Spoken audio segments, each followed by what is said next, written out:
जुनून एपिसोड 8। अब तक आप लोगों ने सुना, सबको बस इसकी पड़ी है, लेकिन आप सब लोगों ने मेरे साथ मिलकर क्या किया यह आपको नहीं दिखाई दे रहा। इतना बोलकर प्रेम गुस्से से मन्नत को घूरते हुए घर से निकल जाता है। अपने बेटे को इस तरह गुस्से में जाता हुआ देखकर मंजू जी को भी बहुत गुस्सा आता है और मंजू जी मन्नत को एक जोरदार थप्पड़ मार देते हैं और मन्नत अपने गाल पर हाथ रखकर एक तरफ झुक जाती है। अब आगे तभी शोभा जी मन्नत के पास आते हैं और मन्नत को संभालते हुए गुस्से से मंजू जी को बोलती हैं, ये तुम क्या कर रही हो मंजू, दिमाग तो खराब नहीं हो गया तुम्हारा? तुम नई नवेली दुल्हन पर हाथ उठा रही हो। आप चुप रहिए दीदी, आपकी बेटे पर वो नहीं गुजर रही जो मेरे बेटे पर गुजर रही है। अगर आपके बेटे के साथ भी ऐसा हुआ होता तब आपको समझ में आता मेरा दर्द, लेकिन अभी आपको समझ में नहीं आएगा क्योंकि आपके बेटे के साथ वो नहीं हो रहा जो मेरे बेटे के साथ हुआ है। शोभा जी हैरानी से मंजू जी को देख रही थी। फिर मंजू जी आगे बोलती हैं, अगर मेरा बेटा नहीं चाहता कि ये लड़की इस घर में रहे तो ये लड़की इस घर में नहीं रहेगी। मैं अभी इस लड़की को घर से बाहर निकाल दूंगी। इतना बोलकर मंजूरी मन्नत की तरह बढ़ ही रही होती है कि तभी अमरजीत जी आ जाते हैं और गुस्से में आकर मंजू जी के सामने खड़े हो जाते हैं और फिर गुस्से में अपने दांत पीसकर बोलते हैं, अगर तुमने मेरी बेटी को हाथ भी लगाया तो अगले पल मेरी बेटी नहीं तुम घर के बाहर होगी। अमरजीत जी के इस तरह बोलने पर मंजू जी हैरानी से अमरजीत जी को देखने लगती है और फिर हैरानी से उनसे पूछती है, आप इस कल की आए लड़की के लिए मुझे घर से बाहर निकालेंगे? अमरजीत जी भी गुस्से में बोलते हैं, अगर तुम अपनी हरकतों से बाज नहीं आई तो हाँ, मैं तुम्हें घर से बाहर निकाल दूंगा। अमरजीत जी की बात सुनकर प्राची, शोभा जी और मंजू हैरानी से अमरजीत जी को देखने लगती हैं।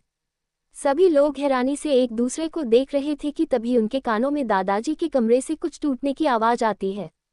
सभी लोग जल्दी से दादाजी के कमरे की तरफ जाते हैं। अमरजीत जी जैसे ही कमरे का दरवाजा खोलते हैं तो सामने का नजारा देखकर हैरान हो जाते हैं। सामने दादाजी अपने दिल पर हाथ रखे जमीन पर पड़े हुए दर्द से कराह रहे थे। अमरजीत जी जल्दी से दादाजी के पास आते हैं और दादाजी का सर अपनी गोद में रखते हुए बोलते हैं, पापा पापा क्या हुआ आपको? अमरजीत जी से अपने पिता की ऐसी हालत देखी नहीं जा रही थी। उनका दिल बैठा जा रहा था। बाकी सभी लोग भी दादाजी के पास आकर ही बैठ जाते हैं और चिंता से दादाजी को देखने लगते हैं। शोभा जी दादाजी के पैरों को मसलने लगती है और मंजू जी दादाजी के हाथों को मसल रही थी। अमरजीत जी चिंता में चिल्लाते हैं, अरे कोई डॉक्टर को बुलाओ, अरे जल्दी से कोई डॉक्टर को बुलाओ। तभी शोभा जी बोलती हैं, देवर जी डॉक्टर को आने में बहुत देर हो जाएगी, हमें पिताजी को हॉस्पिटल लेकर चलना चाहिए। आप जल्दी कीजिए, हम पिताजी को हॉस्पिटल लेकर चलते हैं। अमरजीत जी भी अपनी गर्दन हाँ में हिलाते हुए दादाजी को अपनी गोद में उठा लेते हैं और फिर बाहर की तरफ भागते हैं। अमरजीत जी दादाजी को हॉस्पिटल लेकर पहुंचते हैं और उन्हें हॉस्पिटल में भर्ती करा देते हैं। दादाजी को इमरजेंसी वार्ड में भर्ती कराया गया था। दादाजी के वार्ड के बाहर खड़े होकर सभी लोग दादाजी के लिए ठीक होने की प्रार्थना कर रहे थे। कुछ देर बाद डॉक्टर बाहर आते हैं और अपनी गर्दन निराशा से झुकाते हुए बोलते हैं, सॉरी मिस्टर सिंघानिया, हम आपके पिताजी को बचा नहीं पाएंगे। उनके पास ज़्यादा समय नहीं है। आप उनसे आखिरी बार मिल लीजिए। कैंसर और मेजर हार्ट अटैक आने की वजह से उनकी बॉडी पार्ट्स ने काम करना बंद कर दिया है और उनकी उम्र बहुत ज़्यादा है, इसलिए अब हम कुछ नहीं कर सकते। उनके दिमाग को कोई बहुत ही गहरा सदमा लगा है, जिस सदमे को वह बर्दाश्त नहीं कर पाए और उन्हें हार्ट अटैक आ गया। अमरजीत जी डॉक्टर का हाथ पकड़कर बोलते हैं, नहीं डॉक्टर साहब ऐसा मत बोलिए, आप कुछ तो करिए और कुछ भी करके मेरे पिताजी को ठीक करिए। आप पैसे की चिंता मत कीजिए, मैं अपना पैसा पानी की तरह बहा दूंगा, बस आप मेरे पिताजी को ठीक कर दीजिए। मैं उनके बगैर सोच भी नहीं सकता, प्लीज़ उन्हें ठीक कर दीजिए।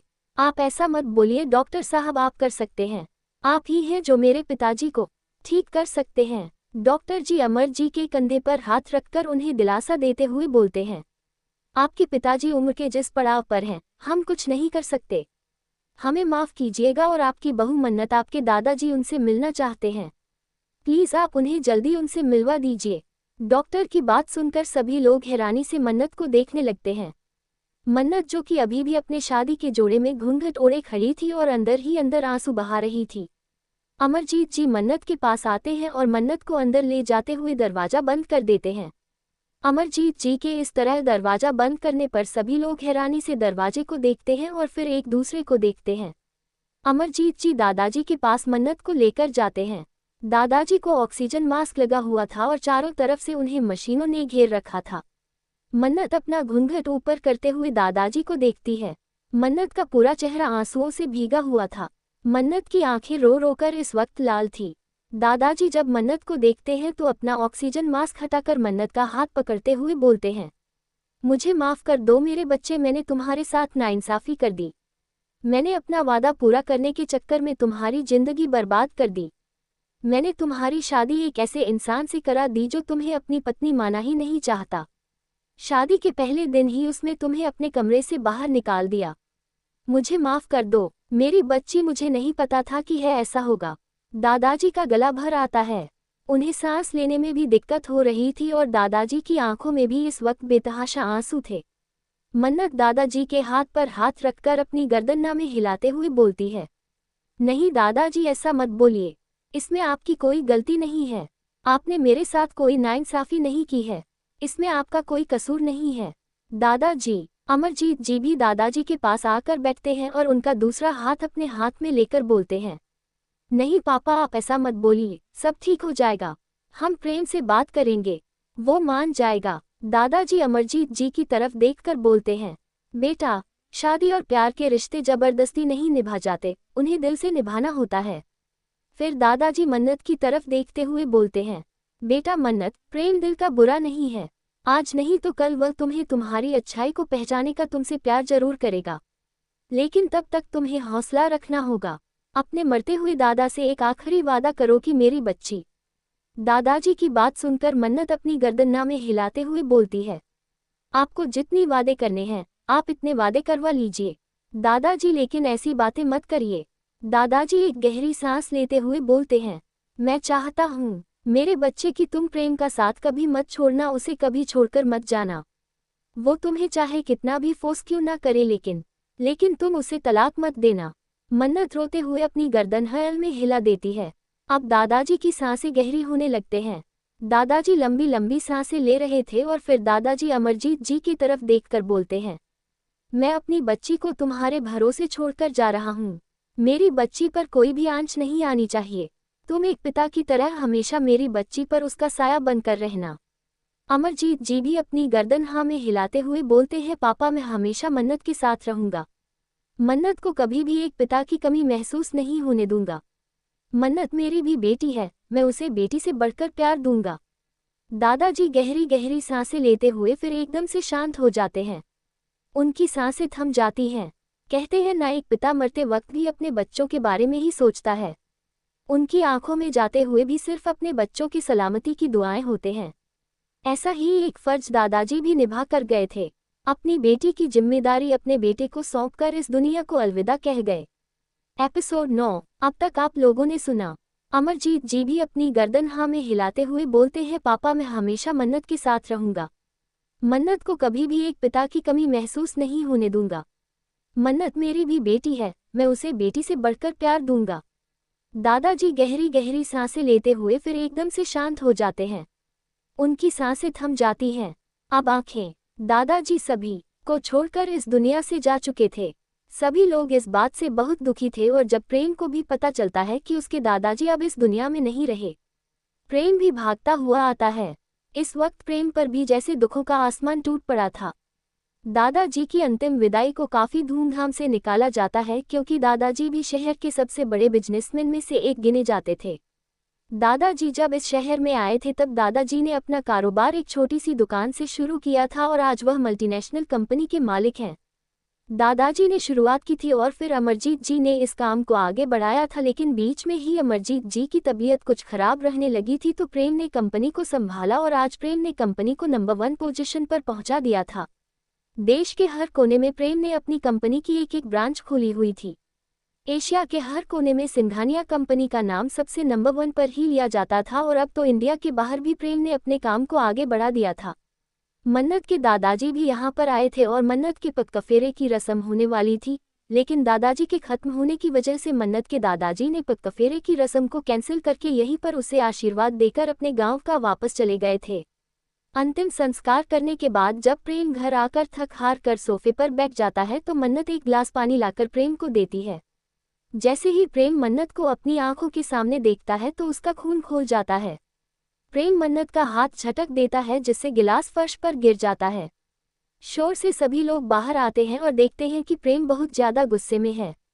प्रेम मन्नत का हाथ पकड़ता है और उसे घसीटकर घर से बाहर ले जाने लगता है। तभी शोभा जी प्रेम के आगे आते हुए बोलती हैं, प्रेम पागल हो गए हो, क्या कर रहे हो, छोड़ो मन्नत को, मेरे सामने से हट जाए बड़ी माँ, ये लड़की इस घर में नहीं रह सकती, इसकी वजह से ही दादाजी आज इस दुनिया में नहीं है। प्रेम की बात सुनकर मंजू जी और प्राची तो बहुत ही ज्यादा खुश हो जाते हैं, लेकिन शोभा जी प्रेम को समझाते हुए बोलती हैं, ये सब क्या बोल रहे हो प्रेम, इसमें मन्नत का कोई कसूर नहीं है, मन्नत ने कुछ नहीं किया, तुम छोड़ो मन्नत, मन्नत कहीं नहीं जाएगी। लेकिन प्रेम शोभा जी की एक नहीं सुनता और उसे घसीटकर घर से बाहर निकालने लगता है। तभी शोभा जी जब देखती है कि प्रेम पर उनकी बातों का कोई असर नहीं हो रहा है तो शोभा जी थोड़ा सा गुस्से में चिल्लाते हुए बोलती हैं, प्रेम मैंने कहा छोड़ो मन्नत को, तुम ऐसा नहीं कर सकते। प्रेम भी गुस्से में चिल्लाते हुए बोलता है, यह मेरा घर है और इस घर में वही रहेंगे जिन्हें मैं चाहूंगा, मेरी मर्जी के खिलाफ यहाँ पर कोई भी नहीं रहेगा और ये लड़की तो बिल्कुल भी नहीं रहेगी। प्रेम की बातें शोभा जी को चुभ जाते हैं तो शोभा जी थोड़ा दुखी होकर भरे गले से प्रेम को बोलती हैं, ठीक है प्रेम, जो तुम्हारा मन करे वो करो, तुम्हारा घर है, तुमने ही बनाया है ना इस महल जैसे घर को, तो ठीक है, तुम रहो इस घर में, लेकिन मैं इस घर को छोड़कर जा रही हूँ। इतना बोलकर शोभा जी अपने कमरे में जाती हैं और थोड़ी ही देर में अपना बैग लेकर नीचे आती हैं। जब प्रेम अपनी बड़ी माँ को घर छोड़कर जाते हुए देखता है तो प्रेम मन्नत को छोड़ देता है और फिर शोभा जी से बोलता है, बड़ी माँ आप कहीं नहीं जाएंगे, आप चाहते हैं कि मन्नत इस घर में रहे तो ठीक है, मन्नत इस घर में ही रहेगी, लेकिन मेरी एक बात हमेशा याद रखना, मैं मन्नत को कभी नहीं अपना लूंगा, इस घर की बहू का दर्जा शायद आप मन्नत को दे दे, लेकिन मैं उसे अपनी पत्नी का दर्जा कभी नहीं दूंगा। इतना बोलकर प्रेम अपने कमरे में चला जाता है और गुस्से में जोर से दरवाजे को बंद करता है। कुछ घंटों बाद अमरजीत जी भी अपने दुखी हुए मन से और हारे हुए कदमों से घर आते हैं। जैसे ही अमरजीत जी घर आते हैं, चंपाबाई उनको सब कुछ बता देती है। चंपाबाई इस घर की हेड सर्वेंट थी, सभी सर्वेंटों से सही समय पर काम कराना चंपाबाई का काम था, और चंपाबाई इस घर की सबसे पुरानी और भरोसेमंद नौकरानी थी। चंपाबाई की उम्र 38 से 39 साल की थी। चंपाबाई की सारी बात सुनने के बाद अमरजीत जी मन्नत के कमरे में जाते हैं और मन्नत के सर पर प्यार से हाथ फेरते हैं। मन्नत जो इस वक्त सो रही थी, अचानक किसी का हाथ अपने सर पर महसूस करके उठ जाती है।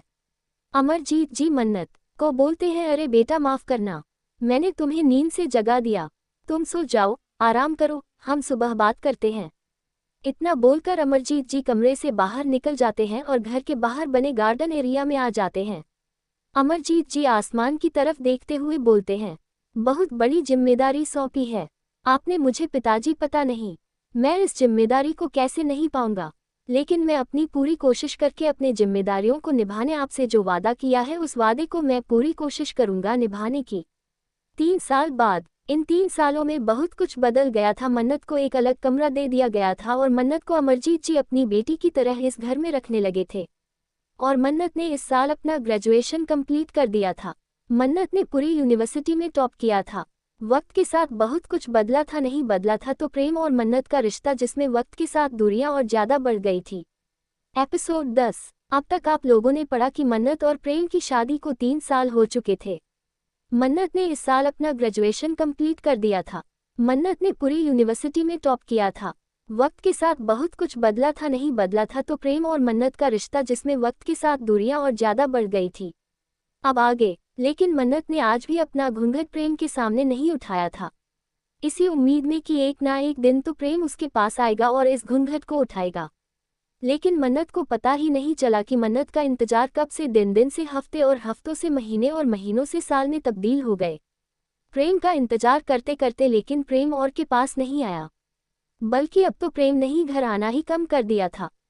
प्रेम अपने घर बहुत कमी से आता था। दादाजी के जाने के बाद प्रेम ने अपने आप को और भी ज्यादा काम में डूबा लिया था। पहले प्रेम थोड़ा बहुत तो हंसता मुस्कुराया करता था, लेकिन अब तो प्रेम ने ना मुस्कुराने की कसम खा ली थी। हंसना तो बहुत दूर की बात है, अब तो प्रेम पहले से भी ज्यादा हार्टलेस और क्रूअल हो गया था। ऐसा परिवार वालों को लगता था, लेकिन प्रेम कितना ज्यादा खतरनाक है। ये घर में कोई भी नहीं जानता था। प्रेम अपने दुश्मनों के आगे कुछ और परिवार वालों के कुछ आगे कुछ और ही था। मन्नत ने भी अपना फोकस अपनी पढ़ाई और परिवार वालों की तरफ ही डाल लिया था। मन्नत घर में सभी का ध्यान रखती थी। जहां शोभा जी और अमरजीत जी मन्नत पर अपना पूरा प्यार लुटाते थे, वहीं पर मंजू जी और प्राची एक मौका नहीं छोड़ते थे। मन्नत को नीचा दिखाने में मंजू जी ने तो मन्नत की जिंदगी जैसे तानों से भर दी थी। प्रेम ने प्राची से भी कुछ दूरी ही बना ली थी। अब ऐसा लगता था जैसे प्रेम और प्राची में सिर्फ प्राची ही प्रेम के पास जबरदस्ती आया करती थी और प्रेम अपने काम में इतना डूब गया था कि प्रेम ने प्राची पर भी ध्यान देना बंद कर दिया था। प्राची आजकल जैसे सिर्फ नाम की प्रेम की गर्लफ्रेंड रह गई थी। अब प्राची के मन में भी यह डर सताने लगा था कि कहीं प्रेम उसे छोड़ न दे। आज पूरे 4 महीने बाद प्रेम घर आने वाला था। पिछले 4 महीनों से प्रेम लंदन गया हुआ था। प्रेम लंदन में अपनी एक नई कंपनी शुरू कर रहा था और उसी के सिलसिले में प्रेम लंदन गया हुआ था। जंगल के बीचों बीच एक आदमी की दर्दनाक चीखें सुनाई दे रही थी। ऐसा लग रहा था जैसे उस आदमी को बहुत ही ज्यादा टॉर्चर किया जा रहा था। एक आदमी जिसके हाथ और पैर बंधे हुए थे, उसके जिस्म पर जगह जगह चोटों के निशान थे। उसके जिस्म से जगह जगह से खून बह रहा था और उसी के साथ 3 आदमी और ऐसे ही पड़े हुए थे। वह बेहोश हो गए थे। शायद वह टॉर्चर बर्दाश्त नहीं कर पाए, इसीलिए बेहोश हो गए थे। उन चारों लोगों को कुछ हटकटे आदमियों ने घेर रखा था, जिनकी शक्ल से ही पता चल रहा था कि यह आदमी कितने ज्यादा निर्दयी हैं और उनका सबूत उन चारों आदमियों को तो मिल ही चुका था। तभी वहां पर एक लंबा चौड़ा हटा कटा आदमी आता है, जिसकी पर्सनैलिटी तो किसी मॉडल से कम नहीं लग रही थी, लेकिन उसका ऑरा बहुत ही ज्यादा खतरनाक लग रहा था। वह आदमी अपने रौबदार अंदाज से उन आदमियों के सामने आता है। तभी वहां पर एक आदमी कुर्सी लाकर रख देता है। वह आदमी बहुत ही शान से किसी राजा की तरह उस कुर्सी पर बैठ जाता है। उसके हाथ में एक सिगरेट थी जिससे वह पी रहा था। उस आदमी को देखकर जो आदमी जमीन पर जख्मों से भरा हुआ पड़ा हुआ था, वह और भी ज्यादा डर जाता है और डर की वजह से उस आदमी का पेशाब निकल जाता है। जो आदमी कुर्सी पर किसी राजा की तरह बैठा हुआ था, वह आदमी खड़ा होता है और उस आदमी के पास चलकर आता है। आदमी अपने पंजों के बल बैठकर जो सिगरेट वह पी रहा था, उस सिगरेट को उस जमीन पर पड़े हुए आदमी के गाल पर मसलते हुए बोलता है। जमीन पर पड़ा हुआ आदमी दर्द से चिल्ला रहा था, इस मुझे अपने से ज्यादा ऊंची आवाज किसी की भी पसंद नहीं है, और अगर तुम चाहते हो कि मैं तुम्हारी सजा और ज्यादा दर्दनाक ना बनाऊं तो शांत रहो। जमीन पर पड़ा आदमी अपने दर्द को बर्दाश्त करते हुए शांत हो जाता है। दूसरा आदमी शांत मगर बहुत ही ज्यादा खतरनाक आवाज में बोलता है, तुम्हें पता है जो चीज प्रेम सिंघानिया की होती है, उसे हाथ लगाना तो दूर, उस पर किसी दूसरे की नजरें भी प्रेम सिंघानिया बर्दाश्त नहीं करता, और तुम्हारी हिम्मत की तो दाद देनी पड़ेगी। तुमने प्रेम सिंघानिया की उस चीज को हाथ लगाया है जिसे आज तक प्रेम सिंघानिया ने भी हाथ नहीं लगाया। जी हाँ, यह आदमी कोई और नहीं बल्कि प्रेम सिंघानिया था। प्रेम अपने सीधे हाथ की 2 उंगली को अपने माथे रगड़ता पर करता है, और प्रेम के इस एक्शन को देखकर बाकी जो प्रेम के आदमी खड़े हुए थे, वह अपने गले के पानी को अंदर सटकते हुए अपने मन में सोचते हैं, यह आदमी तो गया, क्योंकि बॉस का ये रिएक्शन मतलब सामने वाले की मौत, और वह भी बहुत दर्दनाक तरीके से। प्रेम एकदम से अपना हाथ घूम आता है और फिर एक इंजेक्शन को आदमी की गर्दन में लगा देता है। फिर प्रेम उस आदमी से दूर हो जाता है और उसके सामने खड़ा होकर अपने दोनों हाथों को पैंट की जेब में डालकर उस आदमी को घूरते हुए बहुत ही सर्द आवाज में बोलता है, अभी जो इंजेक्शन तुम्हें लगाया गया है वो एक वायरस है। फिर प्रेम अपनी गर्दन थोड़ी सी टेढ़ी करके बोलता है, इंजेक्शन से तुम्हारे पूरे शरीर पर छाले पड़ने लगेंगे, धीरे धीरे तुम्हारा शरीर गले लगा और दर्द और तड़प इतनी भयानक होगी कि तुम खुद मौत के ये भीख मांगोगे, लेकिन मैं तुम्हें मौत नहीं दूंगा। 3 घंटे तक ऐसे ही तड़पने के बाद तुम खुद ब खुद मर जाओगे। और कुछ ही देर में उस इंजेक्शन का रिएक्शन भी दिखाई देने लगता है। उस आदमी के शरीर पर धीरे धीरे छाले पड़ने लगते हैं, उसका पूरा शरीर धीरे धीरे गलने लगता है और वो आदमी दर्द से तड़प कर चिल्लाने लगता है। उसकी चीख इतनी दर्दनाक थी कि सभी को खड़े खड़े पसीना आने लगता है, लेकिन प्रेम के चेहरे पर कोई भी भाव नजर नहीं आता। बस प्रेम गुस्से से उसी आदमी को अपने सामने देखकर घूम रहा था। इस वक्त प्रेम की आंखें गुस्से से लाल थी। वो आदमी दर्द से तड़पते हुए चिल्लाता है, सिंघानिया प्लीज मुझे माफ कर दीजिए, मुझे मार डाले, मुझे गोली मार दीजिए, मुझे दर्द बर्दाश्त नहीं हो रहा, प्लीज मार डालो। और पूरे 3 घंटे तक उस जंगल में दर्दनाक चीखें और मौत की भीख मांगते हुए उस आदमी की आवाज गूंज रही थी। लेकिन प्रेम के चेहरे के भाव अभी भी वैसे के वैसे ही थे और पूरे 3 घंटे की तड़पने के बाद वह आदमी अपनी आखिरी सांस लेता है और वहाँ का माहौल एकदम शांत हो जाता है। उस आदमी की बॉडी इस वक्त ऐसे लग रही थी जैसे वह आदमी अभी नहीं बल्कि 3 या 4 दिन पहले मरा हो और अब उसकी बॉडी पूरी तरह से गल चुकी हो। प्रेम अपने गॉगल्स निकालकर पहनते हुए ऑर्डर देते हुए बोलता है, बाकी के 3 आदमियों के छोटे छोटे टुकड़े करके जंगल के जानवरों को खिला दो, उनका भी पेट भर जाएगा। फ्रेंड आप सब प्लीज़ हमारे चैनल को सब्सक्राइब करें।